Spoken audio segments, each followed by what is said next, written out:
여론고수 이어가겠습니다. 대선. 자, 이제 선거일이 얼마 안 남았습니다. 코앞으로 다가왔다가 아니라 코 안으로 들어왔다. 지금 코를 쑤실 것 같아요. 네. 거의 뭐 PCR 검사 수준인데, 자, 코를 찌릿찌릿 쑤시는 정도까지 임박한 대선, TV 토론, 대장동 리스크가 이제는 몸통 전쟁이 됐습니다.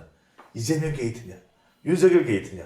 자, 정치 토론에서는 홍 기자님, 예. 또 이 외교 관계에 대한 이야기들이 많았는데, 예. 이건 누구에게 더 유리하다고 봐야 될까요? 외교 관계요? 우크라이나 이야기도 나오고, 또 뭐 남북 관계 이야기도 나오고, 한미 관계, 한일, 대중, 선제 타격. 이 뭐 여론조사 데이터에 근반해서 이제 말씀드리면 외교 안보 정책 뭐 이쪽으로 어느 후보가 더 잘할 것 같냐라는 뭐 질문도 뭐 여러 회사에서 조사한 바가 있죠. 예. 근데 뭐 조사마다 약간씩 뭐 수치는 좀 다를 수 있겠지만 전반적으로 이재명 후보가 조금은 높아요. 아, 그래요? 약간 외교 높죠. 안보가? 네, 외교 안보 정책이라고 이제 우리가 이제 그 통칭해서 부르면. 그런데 예. 보수 결집 그러면서 북한이 미사일을 쏘고 윤석열 후보에게 더 유리한 이슈다 이런 이야기를 하는데. 근데 이제 외교 안보에 대한 전반적인 정책에 대한 이 운용 능력, 예. 그걸로 보면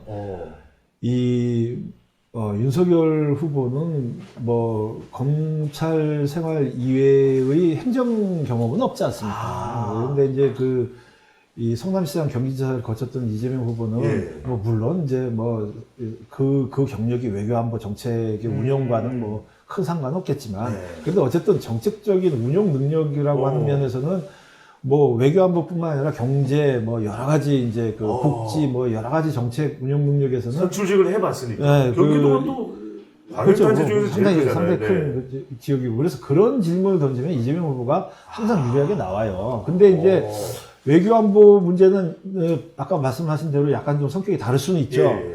뭐 특히 이제 최근에 우크라이나 사태와 관련해서 지금 홍sen 이게 궁금해요. 예. 우크라이나 사태가 어떤 후보에게 유리한 거예요? 혀를 내두르세요.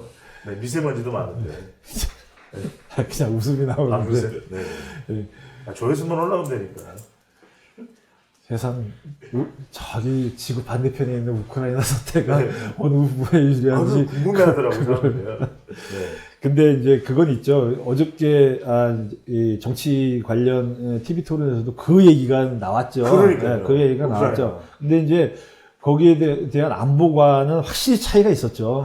그 윤석열 후보하고 이재명 후보가 이제 이재명 후보 같은 경우에는 어떤 모든 전쟁은 이제 안 된다. 그래서 어떤 평화를 위한 뭐 기반이 구축돼야 된다. 근데 그렇죠. 쉽게 얘기해서 뭐 대화와 이제 뭐 서로 이제 그 협의를 통해서 그 평화를 유지할 수 있는 그런 기반이 이제 조성돼야 된다라는 측면이고 윤석열 후보 쪽에서는 전쟁을 막기 위해서는 강력한 이 어떤 군사적인 이 능력이라든지 그런 면에서 전쟁을 대비할 수 있는 능력이 필요하다라고 하는 기존의 이제 보수 쪽에서의 안보관을 그대로 이제 전달한 거고. 근데 이제 그 부분은 사실 뭐 굉장히 오랫동안 지속된 그 논쟁이죠. 전쟁이냐 평화냐. 평화냐. 이게 대표적으로. 이게 궁금한데. 예. 선거할 때 전쟁 평화 중에서 어떤 걸 이야기를 해야 더 유리한 거예요? 근데 우리가 지금 제가 그 기억이 정확한지는 잘 모르겠지만 2010년 지방선거 때인가? 그때 한번 그 전쟁이냐 평화냐라고 하는 그 이슈가 세게 된 적이 있었죠. 근데 평화 쪽이 이겼어요.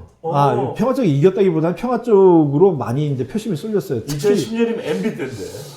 특히 저기 막 강원도 적정 지역이나 경기도 쪽이나 뭐 이쪽에서는 이게 상당히 그때 이제 북한 쪽하고 이제 뭔가에 이게 뭐 갈등이 있었을 때. 근데 이제 전쟁이 항상 진보 쪽에서는 얘기하는 게 있죠. 그러면 전쟁하자는 거냐? 그러면 싸우자는 거냐? 다 죽는다 우리. 그리고 이제 이 보수 쪽에서는 전쟁을 막기 위해서는 전쟁을 두려워하면 안 된다. 그거는 역사가 증명한 거다. 그럼 뭐 전쟁을 막기 위해서는 전쟁을 불사할 만한 그런 마음을 갖고 이렇게 예, 전쟁을 준비를 해야 된다라고 하는 건데 사실 이런 어떤 이 말싸움이지 않습니까? 사실 전쟁이나 평화냐 말싸움인데 그 말싸움에서는 이 평화 쪽을 주장하는 쪽에 사람들이 마음이 끌리는 쪽이 좀 강한 것 같아요. 지금까지는 그래 왔던 것 같아요. 예. 또 공포. 예, 공포, 그러니까 공포를 조성하는 거죠. 그러니까요. 그럼 싸우자는 거냐. 예, 뭐. 그럼 다 죽는다. 다 죽자! 예. 이제 뭐 그런 쪽으로 가기 때문에 사실 이재명 후보 쪽 입장도 그거죠. 그러나 이제 그거는 조선시대 뭐 일제시대 전부터 계속 나왔던 얘기인데 이 평화주의자들이 세상 모든 전쟁보다도 나쁜 평화가 더 낫다.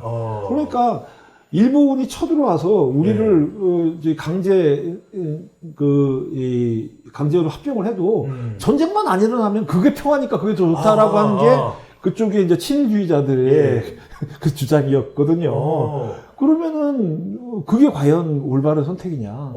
전쟁을 불사하고라도 전쟁을 대비하는 게 맞는 선택인데 그런데 사실 이 현재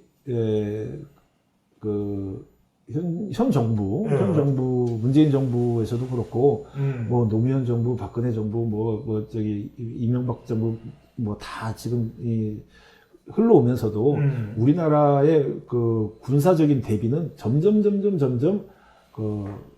강해지고 있어요. 이 국방비 지출이라든지 문재인 정부도 그 흐름은 멈추지 않았어요. 사실 그렇기 때문에 우리나라가 우크라이나 같은 이 상황이 될 가능성이 굉장히 적은 거예요. 그러니까 우크라이나가 군사력으로 워낙 취약하기 때문에 러시아의 침공에 저렇게 맥없이 당하는 거지. 만약에 군사적인 이 여러 가지 준비가 군사력이 굉장히 강력한 나라다.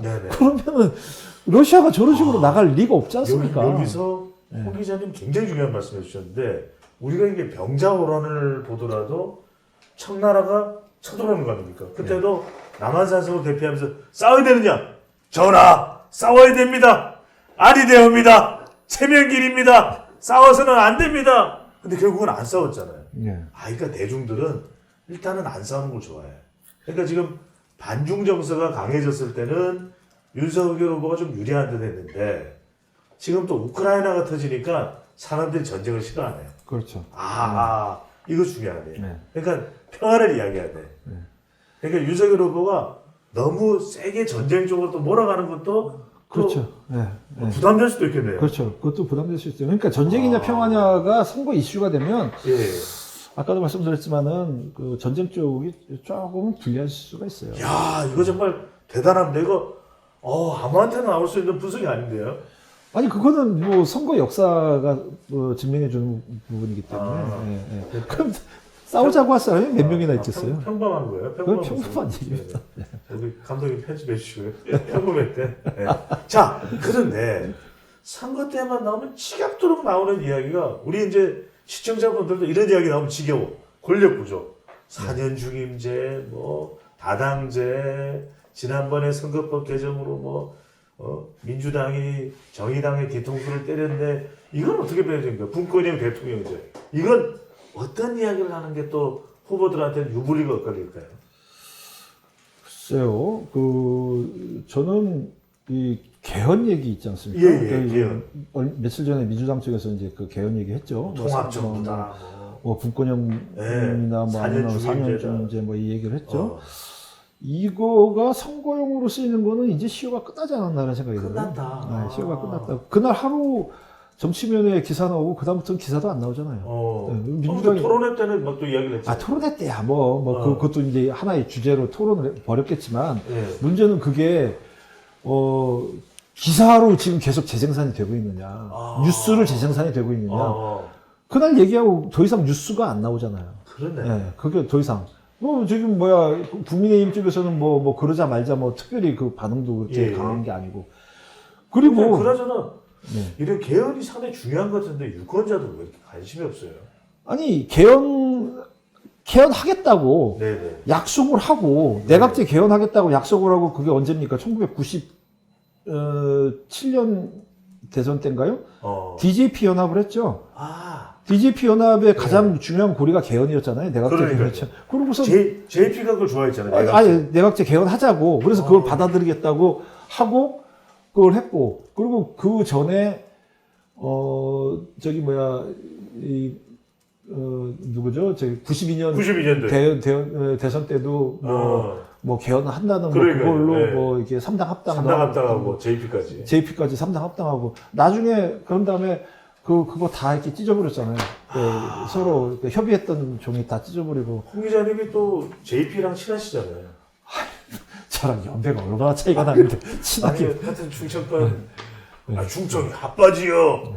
내각제를 하야수 우리가 이제는 정권을 잡을 수가 있는 거요. 하지 않았습니까? 그래서 그게 이 지금 뭐 내각제건 예. 분권형이건 특히 분권형 개헌. 문건영이 대통령, 대통령과 이제 부통령. 대통령과 이제 뭐 총리, 부통령도 있고 예. 이제 총리와 이제 서로 권력을 나누는 거죠. 의회에서 뽑힌, 국회에서 뽑힌 그 총리 다수당 예. 대표하고 국민의회에서 뽑힌 저기 뭐야 독일이나 뭐 프랑스나 뭐 이제 뭐 그런 경우가 많잖아요. 예. 그런데 이 내각제나 분권형 같은 경우에 우리나라 국민들이 생각할 때는 이게 분권형이 말로 들으면 굉장히 참 합리적인 그 시스템일 수가 있잖아요. 나누니까. 근데 이제 나누잖아요. 근데 다른 말로 하면 뭡니까? 권력 나눠 먹기잖아요. 그래서 우리나라 국민들은 저렇게 되면 이 권력 저 권력들이 권력 나눠 먹으려고 저렇게 하는 말이야. 그리고 JP가 그 내각제 얘기할 때도 저기 DJ하고 JP가 권력 나눠 먹는구나. 저기 뭐 JP는 그래도 이 충청을 축으로 해서 권력을 나눠 먹기 위해서 개헌론자였구나. 라고 하는 그 인식이 거의 뭐 한 20몇 년 이상 이게 쌓여 있어요. 충청권 맹주. 물론 이제 뭐 그 쌓여 있는 사람들은 40, 50대 이상이겠지만, 예. 20, 30대는 그런 기억도 없겠지만. 그래서 우리나라에서 40, 50대 이상 되시는 분들은 개헌, 내각제, 분권형 그러면, 권력 나눠 먹기로 각 정파들끼리 서로 개헌하자는 얘기구나. 이게 나라를 잘 되게 하기 위한 게 아니구나. 근데 사실은 유권자들이 확 안 땡기는 거네. 근데 사실은 시스템적으로 보면 대통령제가 성공한 나라는 전 세계적으로 보면 미국밖에 없어요. 한국도 있잖아요. 그러니까 한국도 지금 거의 미국도 마찬가지고 우리나라도 미국도 트럼프 대통령 이후에 대통령제 시효가 거의 끝나가는 거 아니냐는 비판이 굉장히 많았잖아요. 근데 우리나라도 지금 뭐 이번 대선이 뭐 역대급 비호감 대선이라고 계속 얘기를 하는데 이것도 대통령제 시효가 상당히 끝나가고 있기 때문에 이런 얘기가 나오는 거예요. 그러면 시스템적으로 봤을 때는 서유럽 국가들 특히 민주주의의 창시자인 영국은 내각제잖아요. 그러니까 민주주의는 사실 민주주의 이꼴 내각제라고 볼 수도 있어요. 오히려 대통령제가 약간 변형이라고 볼 수도 있는 거예요. 그렇다라고 봤을 때는 우리나라도 사실은 이제 내각제 내지는 분권형제로 가는 게 시스템적으로는 더 맞고 그래야 맨날 선거 때마다 단일화 할래 안 할래 단일화 할까 말까 이런 얘기 없어지잖아요. 그런 얘기 없어지고 이 시스템이 발전하는데 우리나라에서 권력 나눠먹기라고 하는 그런 또 부정적인 인식이 남아있기 때문에 그럼 지금도 마찬가지잖아요. 이번에 민주당이 왜 갑자기 저 선거 2주일도 안 남았는데 개헌하자고 그래요. 그럼 2주일 안에 개헌할 겁니까? 그것도 아니잖아요. 그러면은 그동안 방송할 때 중에서 제일 열심히 하네요. 여론 분석하실 때는 조금 몸을 사리시더니 권력 구조 지금 설명하신 거 들어보니까 거의 리틀 JP야. 리틀 JP. 저는 지금 JP 비판한 거예요. 리틀 JP. 내각제나 분권형 대통령주의자인 홍영님 기자와 이야기 나누고 있습니다. 자, 더 자세한 대선 비밀, 청기, 누설, 척, 부채, 무 다음 편에서 설명을 드리겠습니다. 문어도 얘기하지 그랬어요. 문어.